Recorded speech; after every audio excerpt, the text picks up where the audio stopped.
زي ما حضراتكم شايفين المقابر تكاد تكون بحالتها، يعني حاجة منتهى الجمال.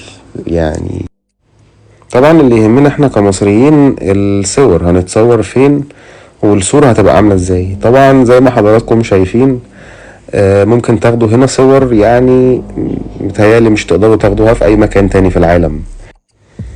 طبعا ولان الوقت ضيق جدا، احنا كان معانا ساعة بس في وادي الملوك، فقررنا ان احنا نشرب حاجة ونتفرج من فوق على المشهد البانورامي اللي حضراتكم شايفينه ده. يعني حاجة منتهى الجمال.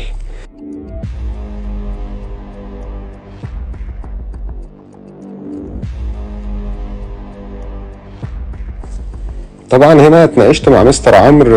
انا دايما مؤمن بان مش كل الاثار تم بنائها في الدولة الحديثة. يعني انا على يقين بان في حاجات كانت موجودة او في اثار كتير كانت موجودة ومعابد من الدولة القديمة واعاد استخدامها في الدولة الحديثة.